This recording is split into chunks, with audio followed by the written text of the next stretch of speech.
大家好，我係天使醫師。講咗咁耐，咁有關於脊椎側彎幾時先係治療嘅黃金時機呢？喺臨床上，我發現好多家長帶住小朋友嚟揾我嗰陣時咧，大多數因為學校嘅學童保健檢測嗰陣時先發現。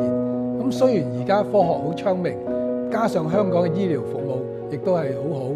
雖然可以盡早轉介有需要嘅學生去專科接受治療，但係因應患者嘅個別情況，專科嘅醫生通常都會建議患者去佩戴一啲矯形嘅腰架去觀察一段時間，再決定需唔需要做手術或者不同嘅治療方法。但係喺中醫治未病嘅原則，到發覺脊椎側彎已確診嘅時候咧，其實你已經錯過咗治療嘅黃金時機。咁脊椎側彎由邊度開始防治呢？所謂3歲定80，所以應該由小朋友細個開始，家長就會教育佢哋。所以家長如果發覺子女由大概5、6歲嗰陣時已經有不良嘅坐姿、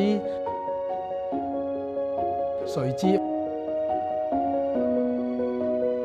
站姿，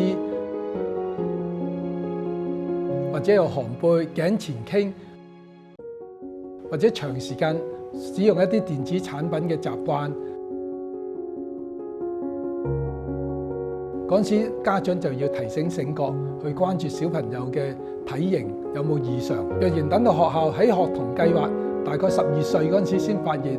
就會太遲啦。咁家長點樣可以自我檢查細路仔嘅脊椎側彎有冇異常呢？第一，我哋可以叫小朋友站立起嚟，觀察佢左右嘅有冇高低膊嘅問題啦。第二，睇佢背部，睇下佢左右嘅肩胛骨有冇對稱或者有邊邊突出。第三係腰背嘅肌肉左右有冇對稱，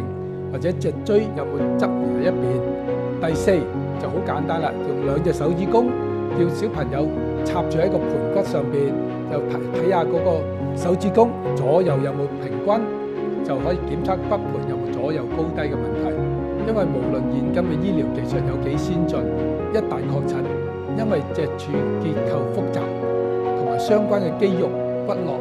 已經會固定咗，所有入侵性嘅手術只能治標而不能治本。同時患者必須要面對相關嘅手術後遺症或者併發症嘅風險，對小朋友嘅成長係好大嘅壓力。如果剛才講嘅資料可以幫到你，請分享俾你身邊嘅人。我哋下一集再見。